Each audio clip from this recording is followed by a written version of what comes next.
各位弟兄姐妹，大家平安！很高兴见到大家。我们已经有一段时间没有在教会当中实体的聚会哈。感谢上帝的恩典，那我们可以在圣地当中敬拜上帝。那当然也有一些线上的朋友，那我们一起在礼拜之前同心来祷告。亲爱的主，我们感谢赞美你的恩典。谢谢你在疫情当中保守眷顾我们每一个人的心怀意念，让我们不因为疫情的缘故而与你疏远，反倒是时时刻刻愿意紧抓住神你的应许。求主保守眷顾我们，让我们在整个过程当中可以将我们的心灵跟诚实表现出来，来荣耀你的圣名。主啊，我们在礼拜的过程当中，要再一次聆听你的话语，求你亲自对我们显明你的心意，并且透过你所加添的信心、爱心以及力量，那我们将你的话语实践出来，来荣耀你的圣名。主啊，我们特别将今天带领敬拜的所有服事的同工，都仰望在你手中。求你在每一个细节当中掌权，保守眷顾我们的服事，不论是敬拜团，或是诗琴、诗会，或是传讲信息，或是在外面招待的弟兄姐妹，求主与我们同在，兼顾我们手所做的工。那我们用我们手所做的来荣耀你的圣名。求主保守眷顾一切，奉耶稣基督的名祷告，阿们。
注意讲话速度哦，讲话速度讲清楚一点。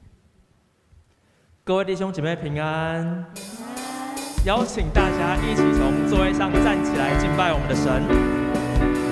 在礼拜天的一早，想邀请大家一同用得胜的宣告来敬拜我们的神。星星看见流奶与你之地，星星跟随云柱火柱带领，甩开不幸只宣告你的话语，在巨人面前得胜有得胜，盼望能力都因耶稣的名，平安喜乐无人能够挪去，在敌人面前你为我摆设筵席，这是我的神的宣告。让我们来再唱一次的时候，让大家用更有盼望、更有信心的声音来宣告，来向我们神献上我们的敬拜。我们一起来拍手。星星看见流奶与你之地，星星跟随云柱火柱带领，甩开不幸只宣告你的话语，在巨人面前得胜有得胜，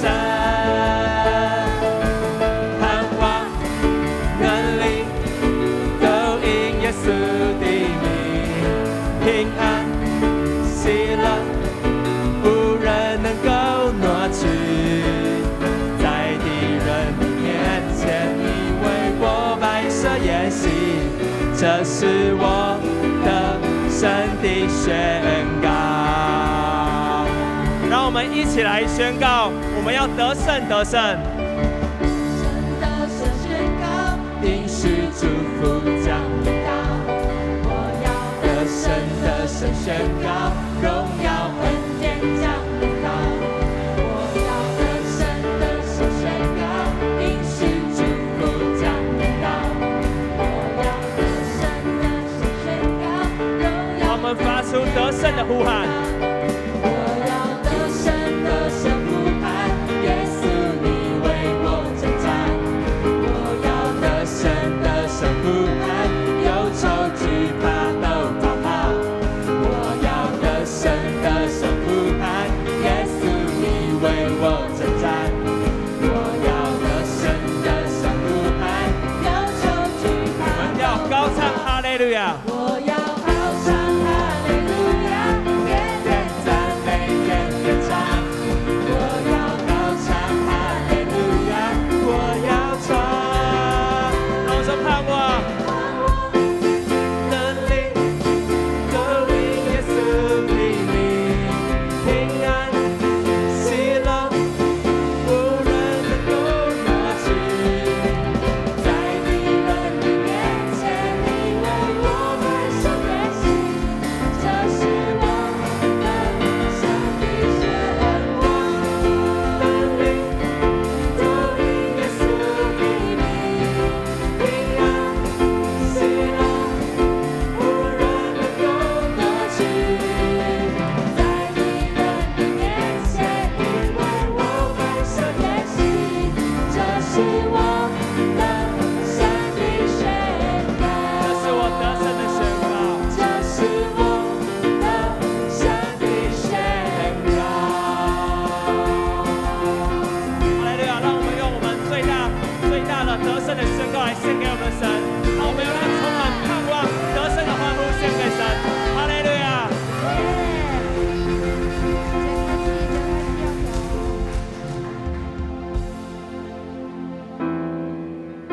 哈利路亚，耶稣，我们赞美你。主啊，我们敬拜你。主啊，你是伟大的真神，你是我们的主。主啊，你是生命的源头。主啊，你更是我们的盼望。主啊，在今天早上，我们要扬声来呼求你，我们要来敬拜你。主，因为你配得。主啊，你是那尊贵荣耀的君王。我们一起来唱。尊贵荣耀君王，在全地之上，愿万民都喜乐，全地都喜乐。主你满有荣光，黑暗都躲藏，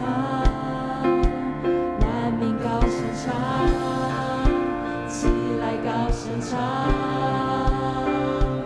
我神真伟大，歌颂你生命真伟大，全地都看见我神真伟大。主啊，你是昔在永在的主，昔在永在君王，从今直到永远，你从不曾改变，永存在天地间。你是三一真神，父子与神灵，真神的羔羊，全能神羔羊，我神，我神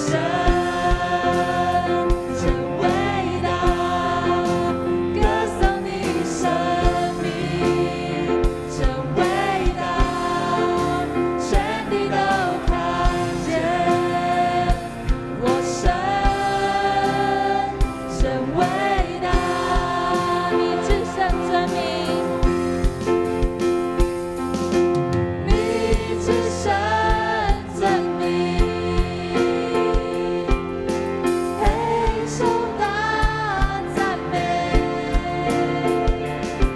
全心歌颂我神真伟大。我再次宣告主你至圣尊名，你至圣尊名，配受大赞美，全心歌颂我神真伟大，至圣尊名，至圣尊名，配受大赞美，全心歌颂我神真伟大，我神真伟大，我神真伟大，歌颂你生命真伟大，全地都看见我神真伟大，我神真伟大，我神真伟大，歌颂你生命真伟大，全地都看见我神真伟大，我神，我神，高举我们的手来敬拜他，高举我们的手来跟神说：主啊，你真伟大，真伟大，全地都看见我神真伟大。我们最后再唱我神，我神真伟大，歌颂你生命真伟大，全地都看见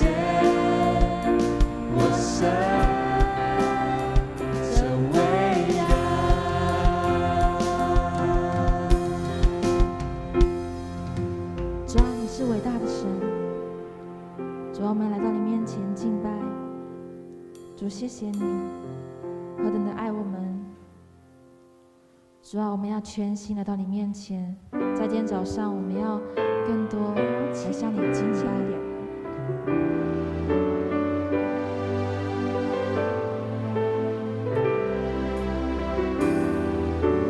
主啊，你是我们的依靠，你是我们的君王。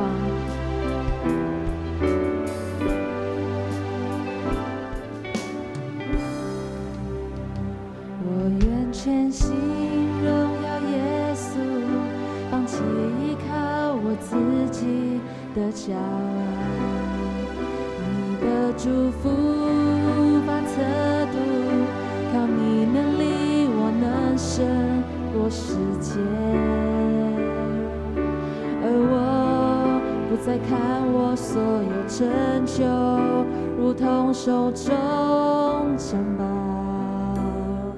一切奖赏都不能够与你的恩典相比。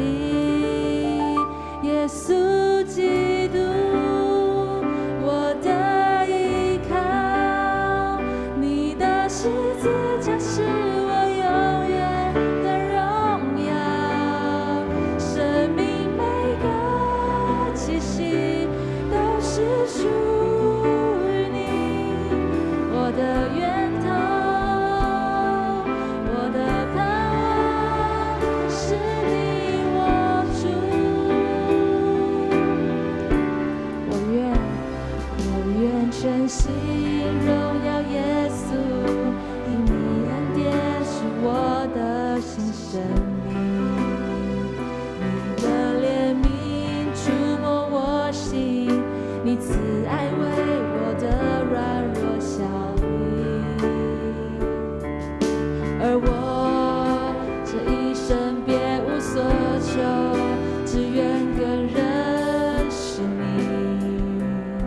所有成就都不能够与我的主荣耀相比。耶稣基督，我的依靠，你的十字架是我永远的荣耀。生命每个气息都是属于你，我的源头，我的盼望。耶稣，耶稣基督，我的依靠，你的十字架是我永远的荣耀。生命每个气息都是属于你，我的源头，我的盼望是你我主。各位弟兄姐妹，我邀请你们，我们一起闭上眼睛。在这段时候，在这段时间，或许我们遇到很多的困难，或许我们很多的挫折跟软弱，好不好？这时候我邀请你们，我们一起同时来跟神来说，将我们自己内心最绝望的、最担忧的，甚至最困难的、无法开口跟别人说的，这时候我们单单跟我们的神来说，神都垂听我们的祷告，我们同时来开口，还为自己来祷告。主啊，我们敬拜你，主，我们向你呼求，主，因为我们知道我们所有的祷告你不轻看，我们滴下的每一滴泪水，主啊，你都为我们接住。主啊，因为你爱我们，主啊，你不嫌弃我们，尽管我们离开了你，但是你仍然如此爱我们。主，让我们能够回心转意，能够来向你来敬拜，能够来向你来祷告，让那些说不出的叹息能够透过祷告能够来触摸我们，医治我们，安慰我们。主，谢谢你的爱，我们再次同声更多来祷告，为着我们自己来祷告，为着我们的难处来祷告。主啊，是的，你爱我们，主啊，你是我们生命的盼望，主啊，你是我们生命的源头。主，谢谢你，主，我们敬拜你，主，谢谢你爱我们。哈利路亚，耶稣，我们再次来宣告说，耶稣基督。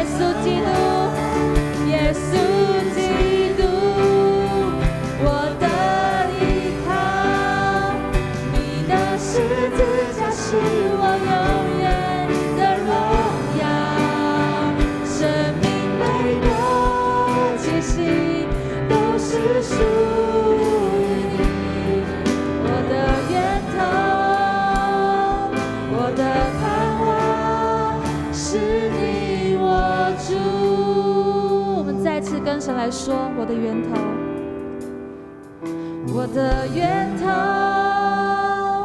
我的盼望是你我主。主啊，是你，主啊，你是我们的源头，你是我们生命中的盼望。主啊，你更是我们的喜乐。主啊，你是赐平安的神。主啊，在今天早上我们要扬声来敬拜你。主啊，愿我们的敬拜能够成为那馨香的活祭，蒙你悦纳。我们一起用主导文来祷告说：我们在天上的父，愿人都尊你的名为圣。愿你的国降临，愿你的旨意行在地上，如同行在天上。我们日用的饮食，今日赐给我们，免我们的债，如同我们免人的债。不叫我们遇见试探，救我们脱离凶恶。因为国度、权柄、荣耀，全是你的，直到永远。阿们。各位弟兄姐妹，请坐。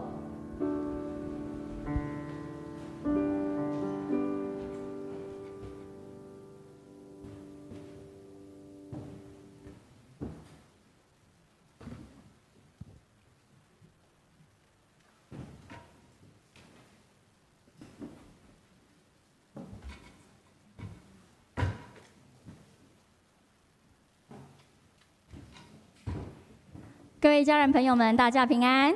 还有线上的家人朋友们，大家平安！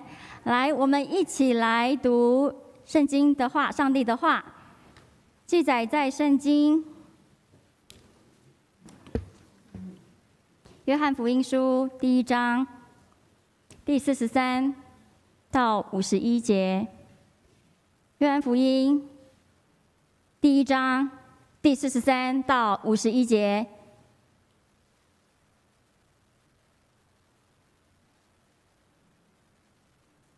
好，我们一起来读。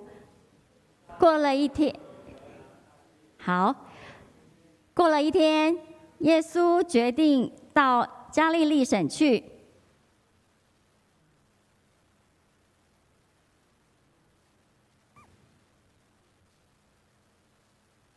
好，我们从过了一天开始哈。过了一天，耶稣决定到加利利省去。他遇见腓利，对他说：“来跟从我。”腓利是伯赛大人，跟安德烈和彼得同乡。腓利找到拿但业，对他说：“摩西在法律书上所写和先知们所记载的那一位，我们已经遇见了。他就是约瑟的儿子，拿撒勒人耶稣。”拿但业就问：“拿撒勒出什么好的吗？”腓利说：“你来看吧。”当耶稣看见拿但业向他走过来，就说：“看，他是个地道的以色列人，他心里毫无诡诈。”拿但业问他：“你怎么认识我呢？”耶稣回答：“当你在无花果树下，腓利还没招呼你，我已经看见你了。”拿但业说：“老师，你是上帝的儿子，你是以色列的君王。”耶稣说：“因为我告诉你，我看见你在无花果树下，你就信了吗？你要看见比这更大的事呢。”又对他们说：“我郑重地告诉你们，你们要看见天敞开，上帝的天使在人子身上上下往来。”圣经以上。今天蔡牧师所要带来的信息是圣经人物系列第70讲拿但业的第2讲，让我们预备心来聆听。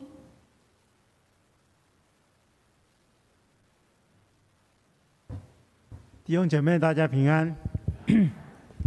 上个礼拜我们也是研读同样的经文，我们谈到了圣经人物拿但业，就是巴多罗买。他原本是带着偏见来看耶稣的，结果耶稣用一句话就解除他心中的偏见。那我们也提到了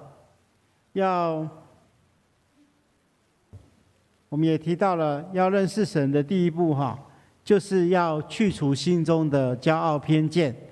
牧师有提到3种方法就是当我们遇到对我们的信仰有偏见的其他的人，我们应该用这3种方法来引导他。第一个就是要包容接纳他，因为他们对我们的信仰并不十分了解，所以我们要用包容的心去欢迎他，跟他建立好的关系。那当我们跟他建立到一定的关系之后，我们就要对他们说明真理，让他们可以借着真理去去除他的偏见。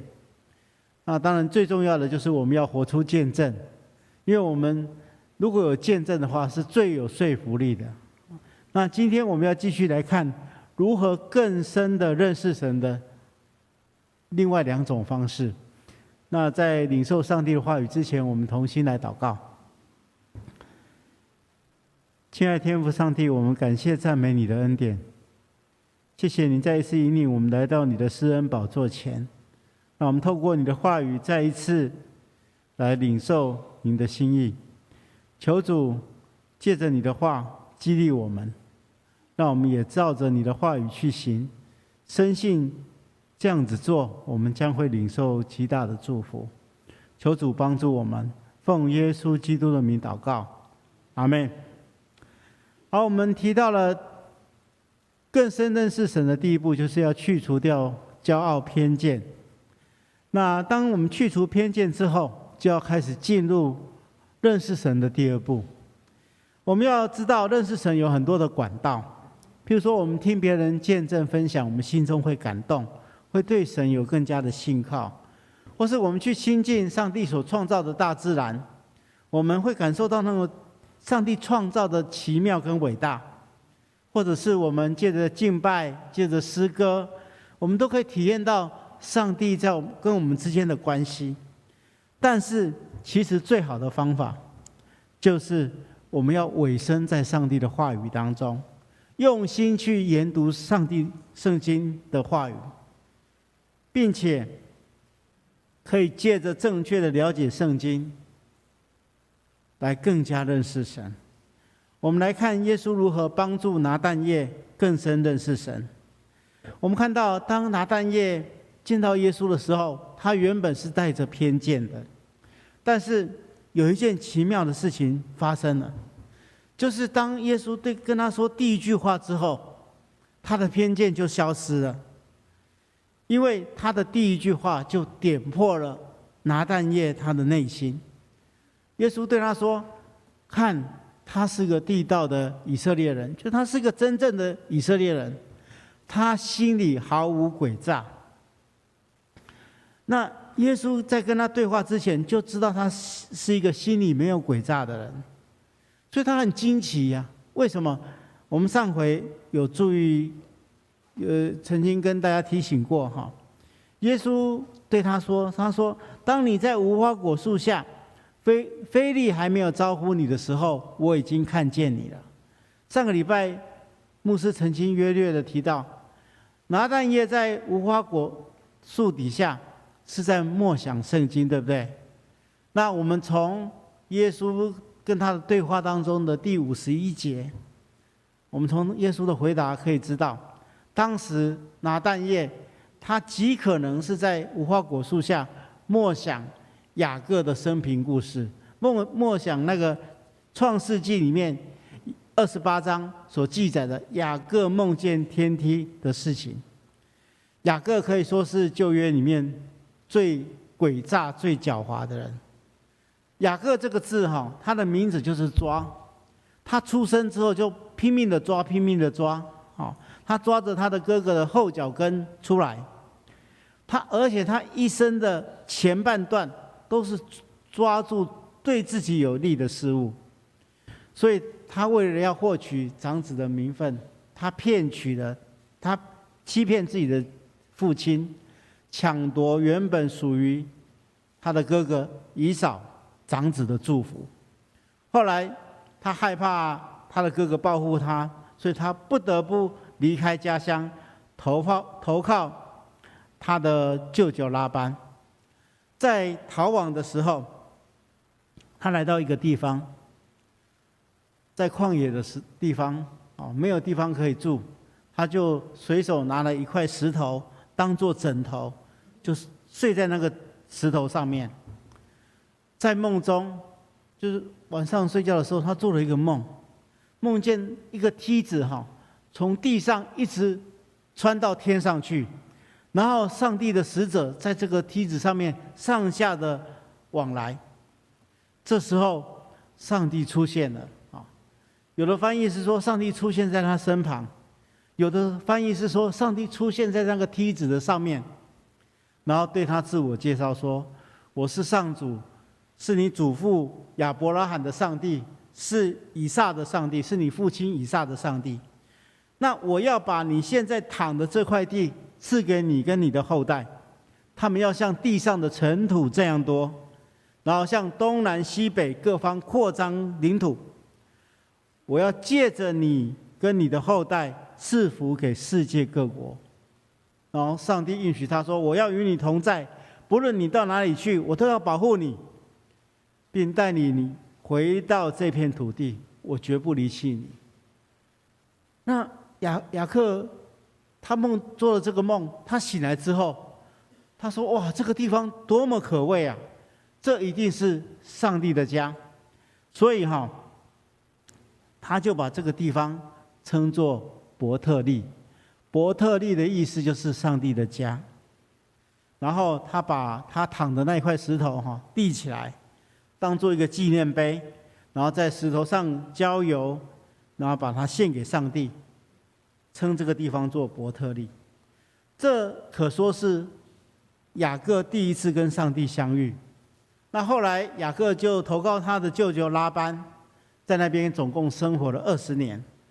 最后当这20年过后，他想起他有一件事情还没有解决，就是他跟他哥哥以扫之间的关系，所以他就决定回到故乡去跟他的哥哥和解。可是他又一方面又很担心他哥哥还记恨在心所以他心里面很挣扎。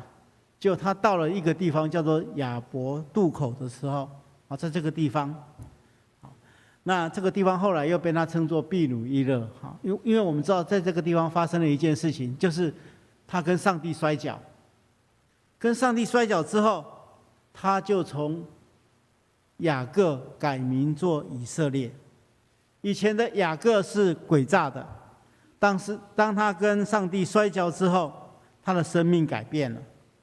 那这时候拿单叶正好在默想这件事情，不知道怎么解释的时候，耶稣对他说第一句话说：“他说，看他是个地道的以色列人，他心里毫无诡诈。”这时候他就惊觉说：“这个人怎么知道我在思想雅各这个诡诈的人？而这个老师居然那么厉害，可以看穿我的心思是没有诡诈的。”所以他马上就回答这一句，就是我们荧幕上这一句，他说：“老师，你是上帝的儿子，是以色列的君王。”所以他知道这个老师不一样，是上帝的儿子，是以色列的君王。可是他说这句话虽然正确，但是不完全因为他这句话只对了一半。因为他说：“老师，你是上帝的儿子”，这句话是对的，耶稣是上帝的儿子。但是他后面这句话是他对耶稣的误解。他说：“你是以色列的君王。”这个君王是说你要做以色列的国王，是政治上的统治者。他其实那时候还不清楚，耶稣乃是世人生命的王，他的国度是属灵的。所以耶稣为了纠正这个拿但业这个错误的弥赛亚观念，错误的基督观念，就跟他说：“我郑重的告诉你，你们要看见天敞开来，上帝的天使在人子身上上下往来。”这时候耶稣就给他一个他在默想的事情一个正确的答案。耶稣告诉他说：“你知道你在默想雅各的事，对不对？那个天梯是指什么？天梯就是指耶稣了，就是指人子。因为耶稣把他自己描述做一个天梯，耶稣是连接世人跟上帝之间的关系。借着耶稣，上帝透过耶稣所成就的恩典，把上帝的应许、祝福带给人，然后把人的需要带到上帝那里去。所以从这段经文当中我们可以学习到，要更加认识神的第二个阶段，就是我们要用正确的方式来了解圣经，就像耶稣对拿但业解释天梯真正的意义。那这段经文同时也提醒我们研究圣经的2个重要的原则牧师希望你们把它记在心里面。首先，第一点就是我们要明白，在这段经文当中耶稣对拿但业说：“看他是个地道的以色列人，他心里毫无诡诈。”前面我们大略说过，耶稣这样称赞他，事实上是因为他正好在默想雅各的生命故事。耶稣让他明白说，圣经记载的那些事情其实是跟你有关系的。我们看圣经，明白雅各是一个诡诈的人，这个不要把它当作一种圣经知识比如说牧师问你们说旧约里面最诡诈的是谁你们说是雅各，正确答案。但是我们不只要知道正确答案，我们要透过圣经来让我们明白说，我们不应该像雅各这样诡诈，我们要跟上帝摔跤，我们要让上帝来调整我们，让我们从雅各变成真正的以色列人。这是读经的重要的地方，让经文来改变我们。我们要求上帝来调整我们生命当中不完全的地方，就像雅各跟上帝摔跤一样，去调整他的生命。我们生命当中有很多的，可能我们有自私，或是我们有什么样的一些缺点。我们在读经文的时候，经文会告诉我们，会给我们警戒，会给我们勉励，会给我们命令，会给我们应许。这都是帮助我们去调整我们的生命，让我们的生命可以从过去的雅各变成真正的以色列。所以读经有一个重要的原则，我们不是在研究跟我们自己一点关系也没有的古代文献，我们是在研究一本生命之书。这本书是跟我们的生命有关系的，因此对所读的经文要直接去思考，这段经文在对我说什么，我要怎么做来回应这段经文。我们常常会发现，很多人他可能圣经考试可以考100分，但是他是一个没有行为的基督徒。有些人有丰富的圣经知识，却行不出来。那圣经既然跟我们的生命有关，就让圣经来改变我们的生命。牧师有画了一张图我是不太会画图，你们看就知道这个图画一个怪物，这个怪物是什么？有人说它就是一个假的基督徒了。为什么？我们看这个怪物有几个特征。第一个，他的脑很小，就是他没有在思考，在读圣经没有在思考。那眼睛重度近视，就眼光很短暂，只看现在的事情，不看很久的事情。然后你会发现他的四肢都很短小，对不对？因为都没有在行动，都没有在运动，都没有在行动。唯一比较夸张的是什么？他的嘴巴很大，对不对？都一直讲，一直讲，会讲很多的道理。然后这个手指当中就是这个食指最大，对不对？就一直在指责别人说你错了，你错了，你错了。这就是假的基督徒了。一个真正的基督徒是一个四肢健全，因为听了会思考，眼光要看上帝，然后可以把上帝的话语行动出来。真正的基督徒。所以亲爱的弟兄姐妹，读经不是在研考一个古代的经典而已，它是要改变你的生命。第二个，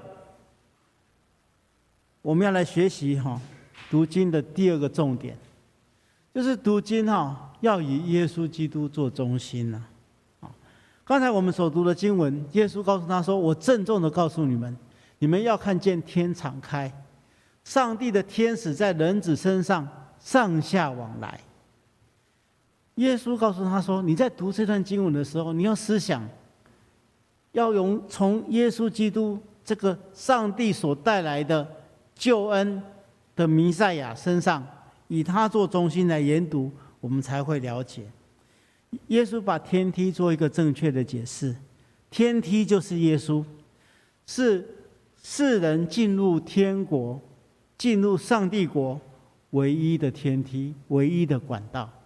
我们要借着耶稣到上帝那里，然后上帝借着耶稣把恩典赐给人，让我们明白，要正确明白圣经，就是要以耶稣做中心。全部的圣经都是为耶稣基督做见证，旧约预言基督，新约表显基督。有一个神学家叫做奥古斯丁，他这样说，他说旧约包藏着新约，新约去解明旧约。所以我们明白圣经的每一卷里面都隐藏着耶稣基督的救恩，虽然不一定很明显，但是我们仍然可以从它的意义跟背景当中去看出来。所以我们读经的过程当中，要求上帝、求圣灵来引导我们，让我们看出他话语的奥妙，以耶稣基督做中心去研读圣经，可以引导我们真正得到上帝要启示的旨意。好，接着有了圣经做基础之后，我们再说如何更深认识神。第一个就要去除掉骄傲偏见嘛，第二个就是要透过圣经来了解、建立我们信仰的基础。那接着我们看到拿但业，他就体验到神迹呀。我们可以体验上帝给我们的神迹奇事，来更加认识他，来更加增添我们的信心。耶稣对拿但业这样说，他说：“因为我告诉你，我看见你在无花果树下，你就信了。你要看见比这更大的事。”这是指什么呢？如果我们继续看下去，我们现在因为疫情的缘故，所以我们现在这边都没有摆圣经。如果你手机有圣经的话，你给它翻到约翰福音书第1章，后面51节后面就是接着第2章，对不对？第2章是开始描述什么？你们看一下，是不是在写耶稣在迦拿的婚宴上面让水变成酒的这个神迹，对不对？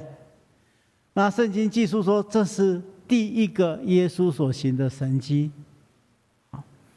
那我们可以知道，耶稣对拿但业所说的就是说，你已经对圣经有了解，已经建立了信心的基础，接着你要经历神迹，经历神迹之后就会加深你的信心。那拿但业跟着耶稣去参与迦拿的婚宴，他看到耶稣行使能力让水变成酒，所以借着这样建立了拿但业对耶稣基督的信心，使他以后成为门徒立下更好的根基。但是我深信拿但业在参加迦拿的婚宴之后，随后在跟随耶稣的日子里，一直不断的看见耶稣行更大更奇妙的事情。他亲自的参与耶稣用5个饼2条鱼让5000人吃饱的神迹，他看到耶稣平静风浪，看到耶稣在海面上行走，看到耶稣医病赶鬼。而拿但业所经历最大的伟大的神迹，是看见耶稣从死里复活，改变了他。他经历最大的神迹是，他从一个轻看耶稣基督的人，成为一个跟随耶稣基督的人。但是在这边，牧师还是要提醒大家，认识上帝最好的管道就是研读上帝的话。上帝的话是我们对上帝信心的基础。神迹奇事的目的是什么？我们来看约翰福音书的第2章第11节，就是行了第一个神迹之后，作者的结论，他说：“这是耶稣所行的第一个神迹，是在加利利的迦拿城行的。加拿城就是拿但业的故乡啊。他说这是显示了他的荣耀，他的门徒们都信了他。这句话告诉我们，神迹有2个目的。第一个目的就是神迹是显明上帝的荣耀。第二个目的是什么？神迹是为了增加人的信心。你要理解哦，信心的基础不是神迹奇事哦，信心的基础是上帝的话。我们有了上帝的话做基础之后，我们经历上帝给我们的神迹之后，我们就越来越建立我们的信仰。神迹奇事不是信心的基础哦，大家要理解这一点哦，不然你没有经历神迹奇事，你就不相信了吗？不是，信心的基础是圣经上帝的话语，神迹其实是加添我们对上帝的信心。所以我们看到拿但业从一个对耶稣基督有偏见的人，耶稣接纳他，对他说明真理，帮助他借着神迹奇事，让他一步一步成为跟随耶稣基督的人。最后我们来看拿但业，就是巴多罗买他的结局。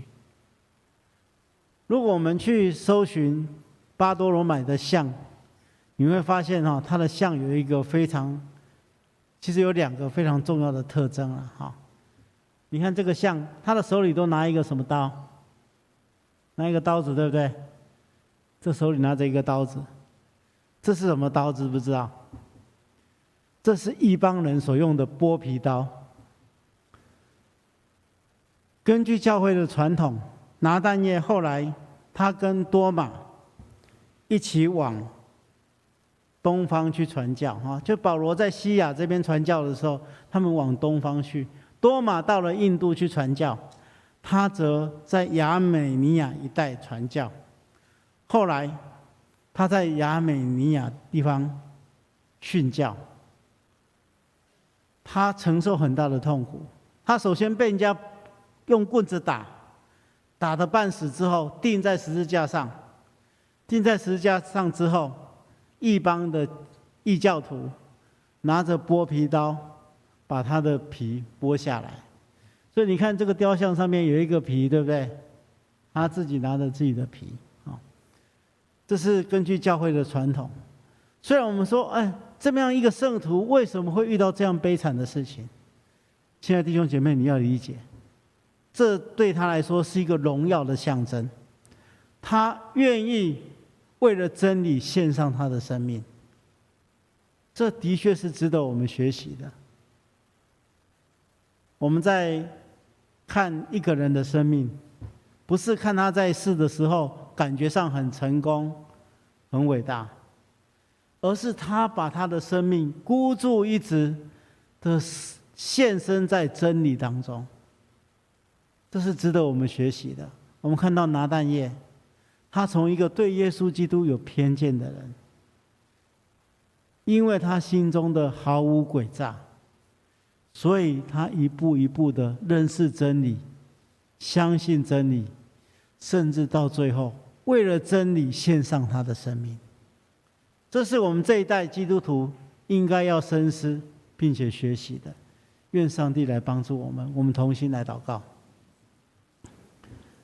亲爱的主，我们感谢赞美你的恩典，你借着巴多罗买，也就是拿但业他的生命的历程，来提醒我们。主啊，我们也许对你还未真正的了解，所以我们只看重自己的需要，而忘了上帝国的需要。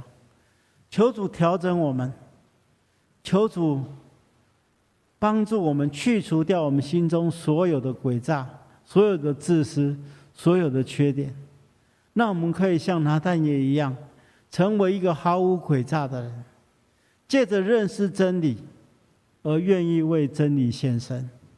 求主与我们同在，奉耶稣基督的名祷告，阿们。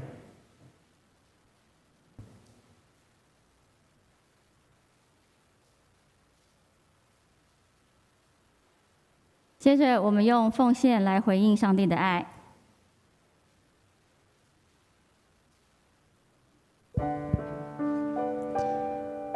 现场弟兄姐妹，等会在出口处会有奉献箱，我们再把奉献投进奉献箱就可以了。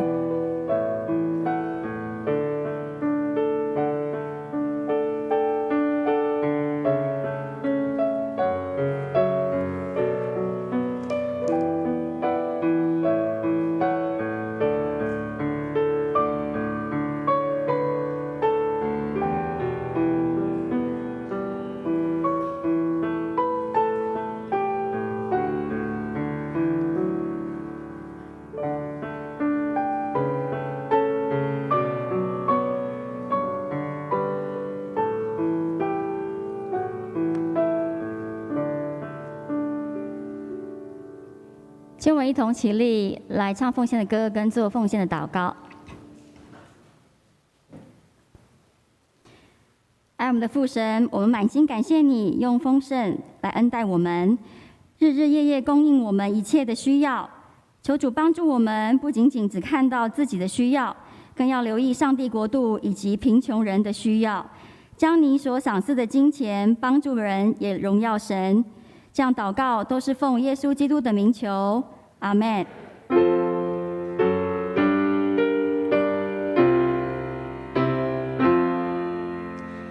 虔诚奉献我金银，全心把海上报主恩。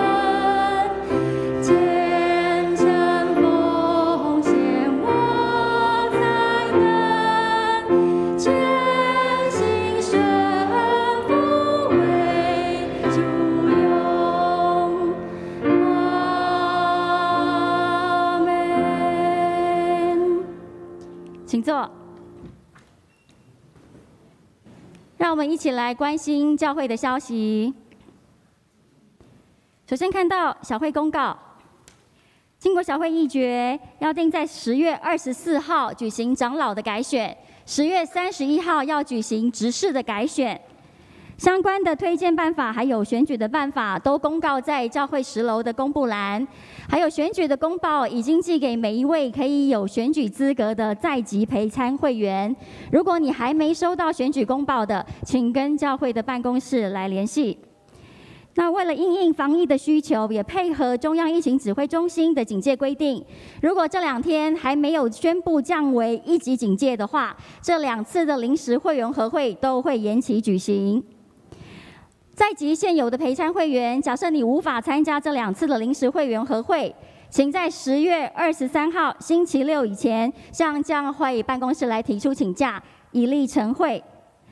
当天4场礼拜都会合并成为1场礼拜，10点钟在10楼礼拜堂举行，请弟兄姐妹留意时间来参加。选举公报请勿在网络上流传，以避免候选人的个资外流。教会的选举不同于一般的社会选举，请弟兄姐妹用祷告的心来寻求神的心意，选出上帝所要呼召的人。再来，我们来看本会消息。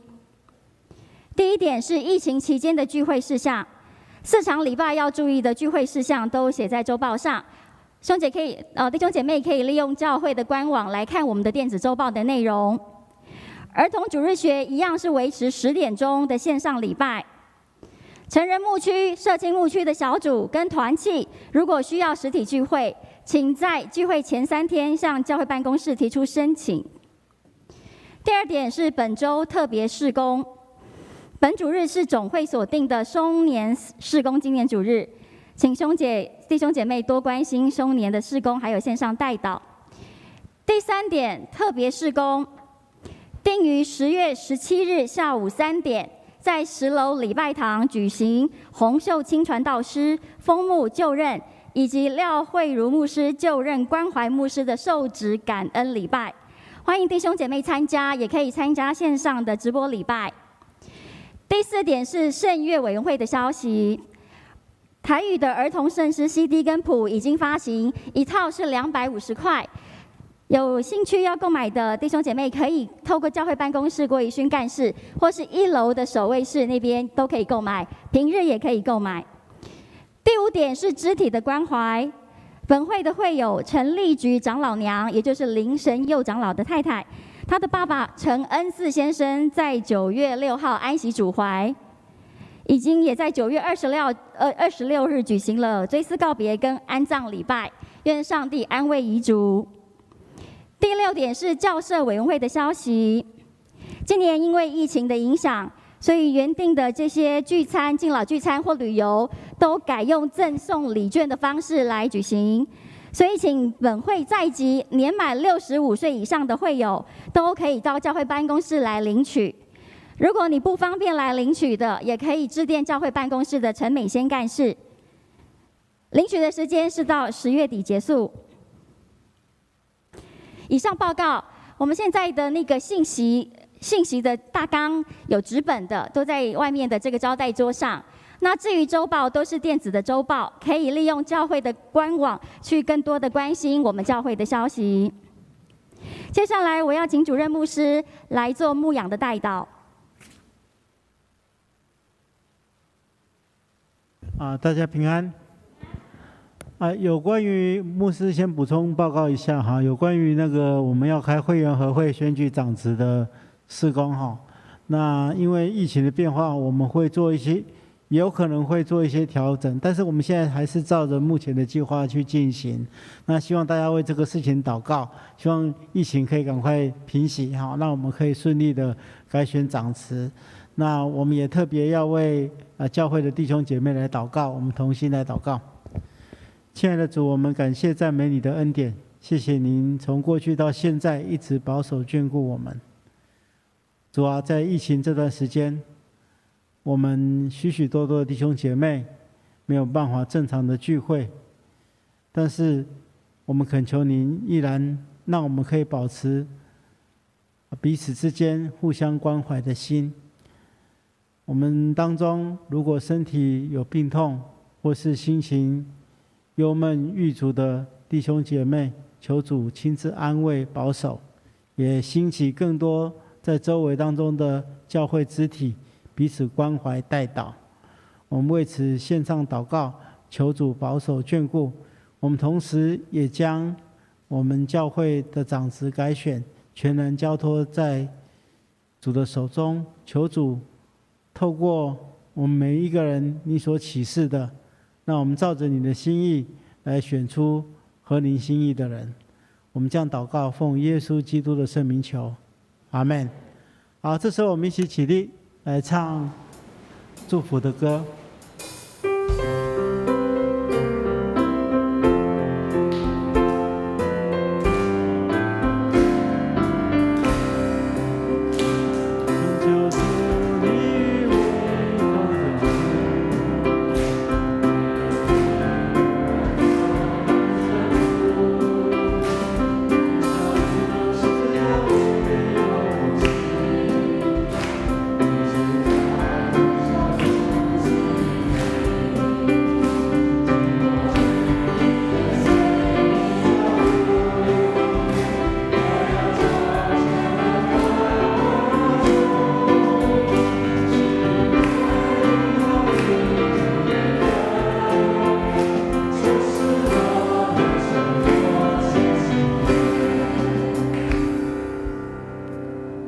愿主耶稣基督的恩典、天父上帝的慈爱、圣灵的感动、扶持与相通，与你们同在，直到永远。